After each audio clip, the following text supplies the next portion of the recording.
I know this is going to sound like gross clickbait, but please just hear me out. You have the potential to write songs like Porter Robinson, Millennium, Griffin, Madian, or whoever you happen to worship.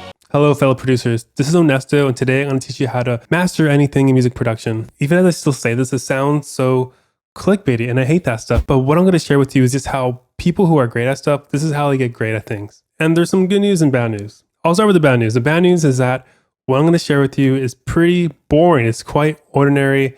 It's not going to feel like a big old deal. But the good news is that it means that practically anyone can become world-class at just about anything. What I'm talking about is deliberate practice. When I first heard of that term, I rolled my eyes because I felt like I practiced a whole lot. I felt like I was always being super careful on how I spent my time, but my improvement never felt like it was growing as fast as I wanted to.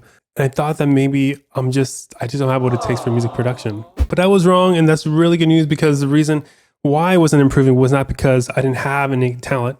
It was because I was not practicing the right way. And a while ago, I read this book called Peak by Anders Ericsson. He spent much of his life studying how people become the best at their field. And his book boils down to this: the longer someone practices deliberately, the better they will be.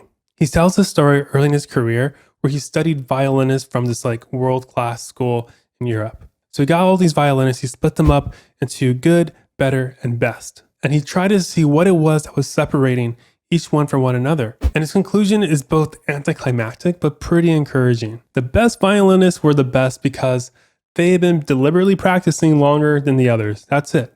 That was the biggest factor. Not coming from a musical background, not having innate talent, not having access to the best teachers.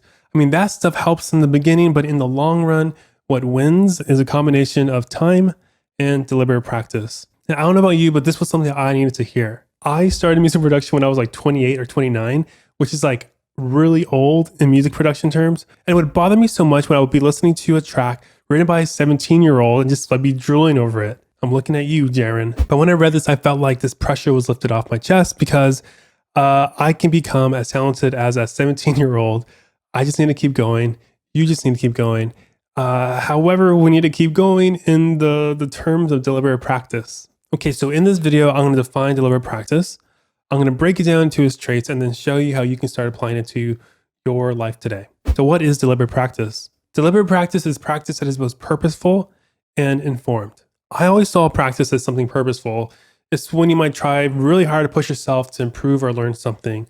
And this usually looks like you repeating something over and over and over again until you get better at it. And that's improvement for sure.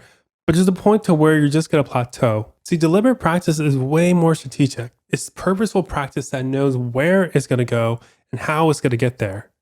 I'll repeat that because that's a pretty good definition. Deliberate practice is much more strategic. It's purposeful practice that knows where it's going and how it's going to get there. So let's break this down into its traits because this is where I think some light bulbs will start going off. There's quite a few traits of deliberate practice, but they all connect together. So first of all, it involves developing a skill at a field that's already been figured out. And oftentimes you'll develop the skill in the same way that a master has already mastered it themselves. So you don't want to create something out of scratch. Another trait is that it involves a practice regimen that's designed and overseen by a coach who's further along than you. This coach is going to be so key to deliberate practice.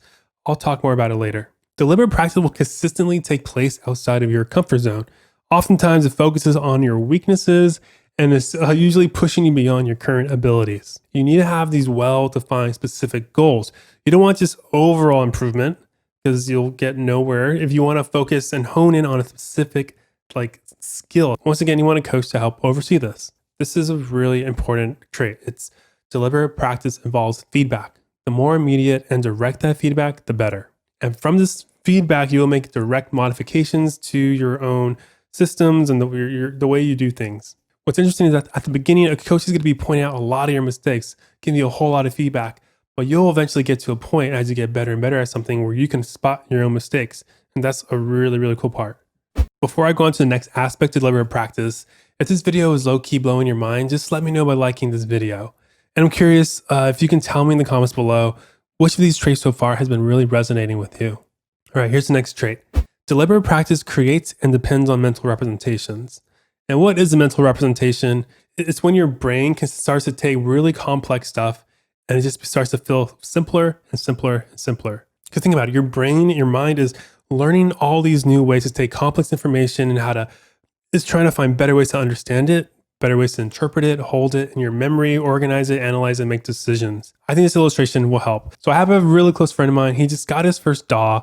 It's super adorable. And it's funny because he's so slow at using it.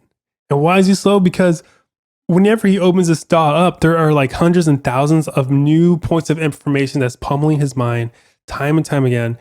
But the thing is this, as he starts to build mental representations, his brain will go from like, oh, I need to warp this audio so it's in time. Okay, step 1, blah, blah, blah. Step 2. It's going to go from like this long drawn out process to, all right, cool. I got to warp this audio. Boom. And here's some encouragement. The relationship between skill and mental representation is an upward spiral, not a downward one. Thank goodness. So the more skilled you become as something, the better your mental representations are.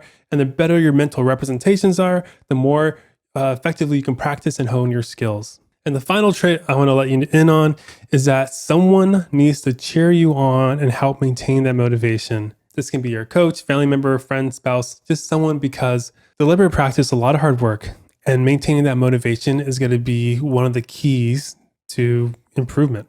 All right, so check this out. I know what I said is a whole lot. And if there's one thing I want you to walk away with, is this. I really want you to get a coach or a coach-like person in your life. That's the most important thing you can do for success. In that book, Peak by Anders Ericsson, he keeps repeating how the coach is critical for that improvement to become like world-class or become great at something. I've had several coaches in the past, and I found that when I have someone walking alongside me, I consistently make the biggest strides in my own development. I don't know why it works that way. It just does. And for me, real life coaches are better. It doesn't have to be in person, it can be virtual and all that stuff. But coaches are so much better for me than a tutorial or online class.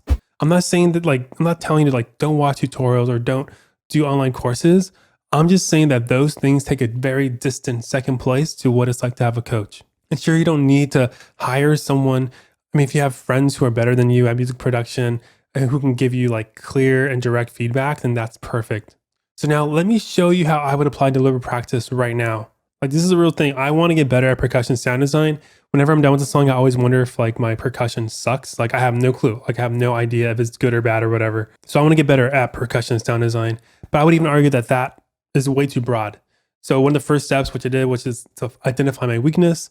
And I want to get more specific than percussion sound design. So let's focus on kicks and snares. How do I layer them? How do they process them?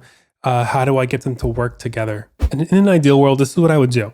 Before my next producer coaching call, I would hit up my coach. I would ask him, hey, I want to get better at kicks and snares. My coach would then direct me to some videos, courses, blogs, just resources in general that have pros teaching how to develop great kicks and snares.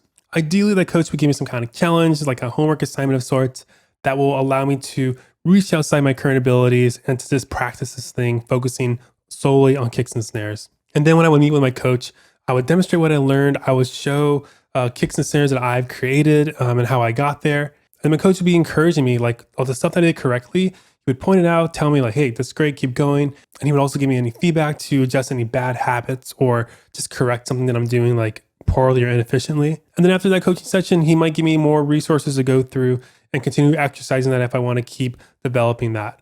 Okay, I know that saying all this out loud sounds like a crazy person. It doesn't sound glamorous. It doesn't sound fun at all.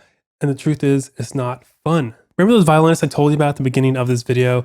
The crazy thing is that when those violinists, the good, better, and best, when they all talked about deliberate practice, they all said that it's not fun to do. They don't hate it, but it's not something they enjoy. It's not the biggest highlight of their day. But they do deliberate practice. They put all that focus into the practice because it allows them to do all the fun stuff, which is to perform at the highest level. And as you try this out, you'll experience those rewarding results. Apply deliberate practice to anything in music production. It can be chord progressions, creating melodies, sound design, whatever. I'm not saying any of this will be easy to accomplish. It's going to be pretty hard. It's going to be hard because you're constantly forcing yourself to stretch yourself outside your abilities. It's going to be hard because you are always addressing your weaknesses. That sucks and it's hard to do. But I'm telling you, do this and deliberate practice will get so much easier to do, and your songwriting will get better and you'll be faster at it. I hope that this video was helpful for you. If you try deliberate practice on your own and find that oh, hey, that guy on YouTube might be onto something, please let me know in the comments, because I want to celebrate with you. And don't forget to subscribe so you'll never miss out on one of my brand new weekly tutorial videos. If you want to learn how to use one of my favorite plugins or learn some more music production tips, just click one of the videos here. I hope I can see you again in the future. Later.